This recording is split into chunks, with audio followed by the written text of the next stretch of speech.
Sir పీవెక్కోలో మరోసారి నెత్తిరోడింది, 30 మందికి పైగా పౌరులు మరణించినటువంటి పరిస్థితి. సో అసలు ఈ అల్లర్లకి కారణాలు ఏమిటి సార్? అంటే ఇది వాస్తవంగా లాస్ట్ 3-4 ఇయర్స్ నుంచి నడుస్తున్నటువంటి వ్యవహారం. అంతకు ముందు నుంచి కూడా ఉంది, కానీ ముఖ్యంగా 2023లో కూడా మాస్ ప్రొటెస్ట్ జరిగాయి. 2022 నుంచి క్రైసిస్ డీపెన్ అవుతూ వచ్చింది.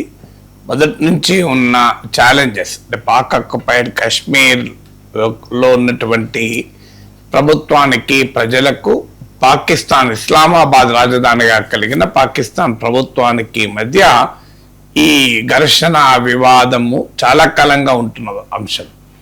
సో ఎందుకంటే పిఓకేలో ఉన్నవారు ఏమంటారంటే మమ్మల్ని సెకండ్ క్లాస్ సిటిజన్స్గా చూస్తున్నారు, మమ్మల్ని పాకిస్తాన్లో సమానమైనటువంటి పౌరులుగా చూడడం లేదు అన్నది వారి ఆవేదన. సో దానికి ఇప్పుడు ప్రజెంట్ క్రైసిస్ కూడా ఈ 3-4 ఇయర్స్గా పెరుగుతున్న క్రైసిస్ ఏంటంటే, ఒకటేమో దీన్ని మనం విడిగా చూడకూడదు. పాకిస్తాన్ సొసైటీలో, పాలిటీలో, ఎకానమీలో ఉన్నటువంటి క్రైసిస్ యొక్క రిఫ్లెక్షన్ ఇది. ఇలా పాకిస్తాన్ పరిస్థితి ఏంటి, మీకు 2023 వరకే ఇన్ఫ్లేషన్ 38% పెరిగింది.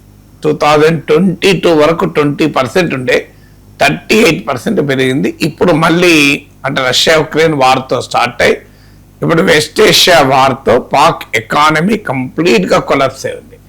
సో ఇన్ఫ్లేషన్ ధరలు విపరీతంగా పెరుగుతున్నాయి.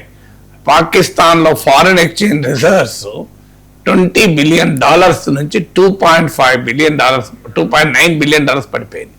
అంటే ఇవాళ పాకిస్తాన్ పరిస్థితి ఏంటంటే కనీసం ఒక నెల రోజుల దిగుమతులకు సరిపోయేంత ఫారిన్ ఎక్స్చేంజ్ కూడా లేదు.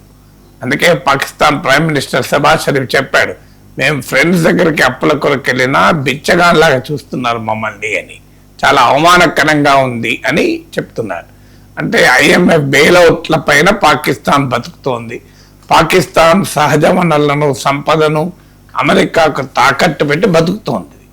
మరోవైపు పాకిస్తాన్ ఆర్మీకి, మిలిటరీకి, డిఫెన్స్కు మాత్రం ఎక్కడ లేని రిసోర్సెస్ ఖర్చు పెడుతున్నారు. సో ఇది పాకిస్తాన్ ఎకానమీలో ఉన్న క్రైసిస్. పాకిస్తాన్ సొసైటీలో ఉన్న క్రైసిస్, పాలిటీలో మీరు చూస్తే బెలూచిస్తాన్ తిరగబడుతోంది, ఖైబర్ పఖ్తూన్ఖ్వా తిరగబడుతోంది, మీకు పంజాబ్ సింధుల మధ్య నదీ జలాల వివాదాలు ఉన్నాయి, మీకు సింధు ప్రాంతము, సింధు ప్రదేశ్, ప్రత్యేక సింధు ప్రదేశ్ ఏర్పాటుగా సింధుస్థాన్ అనే దేశంగా ఏర్పాటు చేస్తామని వాళ్ళు పోరాడుతున్నారు.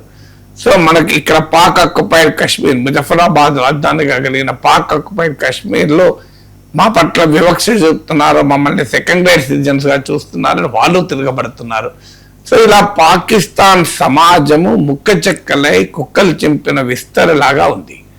థర్డ్, పాకిస్తాన్ పాలిటీ కనీసమైన డెమోక్రసీ లేదు. మిలిటరీ పాలకులు ప్రత్యక్షంగా, పరోక్షంగా పాలిస్తారు. ఇవాళ మనం చూస్తున్నాం కదా, ప్రైమ్ మినిస్టర్ షహబాజ్ షరీఫ్ కన్నా ఫీల్డ్ మార్షల్ అసీం మునీర్ పాలిస్తున్నాడు. గ్లోబల్ పాకిస్తాన్ ఫారిన్ పాలసీని, డిప్లొమసీని కూడా పాక్ ఆర్మీ చీఫ్ రన్ చేస్తున్నాడు. సో నిజంగా పాకిస్తాన్ లో ప్రైమ్ మినిస్టర్ పవర్ లో ఉన్నాడా, ఆర్మీ చీఫ్ పవర్ లో ఉన్నాడా కూడా తెలియదు. ట్రంప్ కూడా ప్రైమ్ మినిస్టర్ పిలవలేదు, ఆర్మీ చీఫ్ ని లంచ్ కి పిలిచి మాట్లాడాడు. సో అక్కడ మీకు ఎలక్టెడ్ గవర్నమెంట్ మెజారిటీతో ఎలక్ట్ అయిన ప్రభుత్వం కూడా కాదు. టెహ్రీక్ ఇన్సాఫ్, పాకిస్తాన్ టెహ్రీక్ ఇన్సాఫ్ నిషేధించి ఇమ్రాన్ ఖాన్ జైల్లో పెడితే రిగ్గింగ్ జరుపుకున్న ఎన్నికల్లో కూడా ఇమ్రాన్ ఖాన్ సపోర్టర్స్ ఇండిపెండెంట్ గా పోటీ చేస్తే 100 సీట్లు గెలిచారు. అయినా కూడా ప్రభుత్వాలు మెజారిటీ లేకపోయినా ఆర్మీ సహకారంతో నడుస్తుంది. సో ఇది సొసైటీ, పాలిటీ, ఎకానమీ పాకిస్తాన్ లో క్రైసిస్, క్యావోస్ నేపథ్యంలో మనకు పిఓకేలో ఉన్న పరిస్థితి చూడాలి. ఇక పిఓకే సమస్య ఏంటి? పాకిస్తాన్ ఆక్యుపైడ్ కాశ్మీర్లో ట్రేడర్స్, సివిల్ సొసైటీ ఆర్గనైజేషన్స్, యాక్టివిస్టులు కలిపి ఈ జాయింట్ అవామీ యాక్షన్ కమిటీ అని పెట్టి గత కొన్నేళ్లుగా పోరాడుతున్నారు. సో వాళ్ళ పోరాటంలో ప్రధానమైంది ఏంటంటే మమ్మల్ని పాకిస్తాన్ డిస్క్రిమినేట్, వివక్షతో చూస్తోంది, సెకండ్ గ్రేడ్ సిటిజన్స్ గా చూస్తోంది అని. ఉదాహరణకు మీకు ఈ ప్రాంతం పాక్ ఆక్యుపైడ్ కాశ్మీర్లో మీకు 2600 megawatts power production, hydel power, నీలం జలం ప్రాజెక్ట్ అని. సో ఇలాంటి ప్రాజెక్ట్ వల్ల 2600 మెగావాట్స్ ఆఫ్ పవర్ ప్రొడక్షన్ అవుతుంది.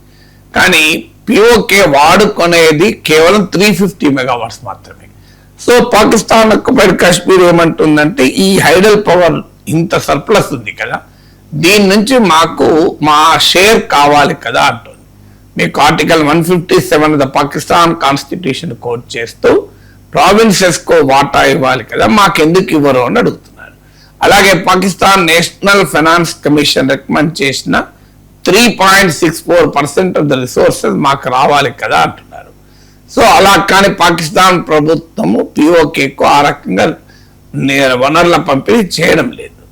తర్వాత మీకు పుల్వామా ఘటన తర్వాత ఇండియా పాకిస్తాన్ ట్రేడ్ ఎఫెక్ట్ అయిపోయింది. అది ఈ బార్డర్లో ఉన్న పాక్ ఆక్యుపైడ్ కాశ్మీర్లో కూడా తీవ్రమైన ఆర్థిక సంక్షోభానికి కారణమైంది. ఇప్పుడు మీకు ఉదాహరణకు 2018లో ఇండియా పాక్ ట్రేడ్ $45 మిలియన్ ఎవరేజ్న పర్ మంత్ ఉండేది.